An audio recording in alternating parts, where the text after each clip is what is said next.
I think there's this mysterious thing about what do you need to be a world-class player, like just overall, versus like everything else. And I think like what really makes the difference in a world-class player is really like your mindset approach. Like there are a lot of open class players that are very good and are already drumming at a world-class level, but mentally they cannot endure the process of being in a world-class ensemble. And the thing about it is being in a world-class ensemble takes a very different mental approach. And there are a lot of open class ensembles that rehearse at a world-class level, and sometimes that makes or breaks the difference for people being able to be contracted at certain ensembles is because of their mental approach.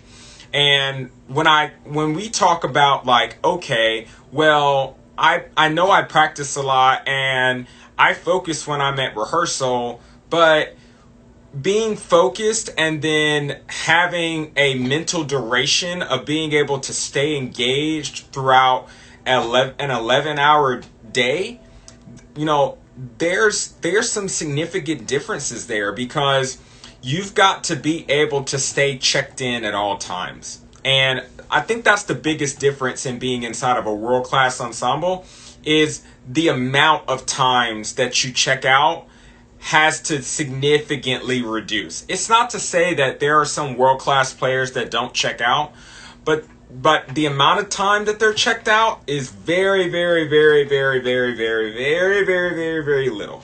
Very, very little. And it's very apparent that they are hyper focused on the details of what they are doing. And that goes a long way, you know, in your practice time at what you're doing in the off season, right? So we talked a little bit earlier about just absorbing the information that you take in from a season, whether it's in high school or if you march an independent ensemble. All that information that you're taking in, when you go back in the off season and you start to break down those details and really like, okay, I know we talked a lot about mechanics. We talked about how my wrist is rotating, right? Well, if the only thing you do at home in the off season is just start the meta and just do reps all day long, and you never actually take the time to like slow down, okay, what are the mechanics of my hands doing in a mirror? Am I actually rotating? Am I getting a full sound for every stroke? Am I getting the same sound for every stroke, right? Do my hands look the same on every tap down here? Am I getting the same rotation, right? Am I getting the same bounce, right? Those are things that like a conscious player, when they're playing and detailing out like every single thing, that's going to show up next time you go to an audition, because you're taking the time to slow down that information. And anytime you take the time to slow down information and then speed it back up, that's going to show up inside of normal range tempo, right? So almost think about it as like, you know, like if you're watching a movie and they do like a slow motion fight scene, like anytime you do like a slow motion fight scene, there are things that you miss because they're doing it in slow motion to show you. It's kind of the same thing.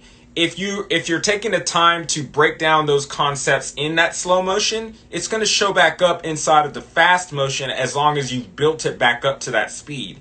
If you only take it at the medium tempos and then go up, then you don't really experience the full range of building that skill set back up to its full tempo range. So your muscle memory doesn't understand what it feels like all the way back up. And your hand really can't achieve it completely on an unconscious level, right? And we're trying to get our muscles to achieve it at an unconscious level. And that's the kind of detail that a conscious player takes mentally, right?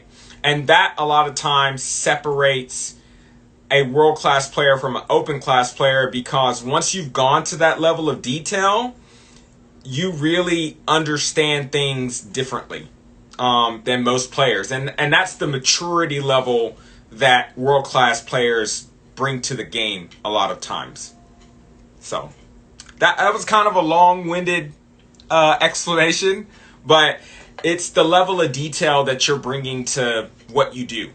And and it's not as simple as just slow everything down, but just think about the level of detail that you do to everything that you do. So from the amount of time that you rehearse, the amount of time that you ask questions, the amount of time that you put into planning your fundraising efforts, the amount of time that you put into planning your practice time and your personal well-being, the amount of time that you put into your fitness and health, all of that stuff, just the detail, process, and mindset goes into making you a better performer and a better person. Like, that puts you on a different playing field than somebody else coming through the door. And it's going to set you apart from the moment that you walk in the door to a world-class audition.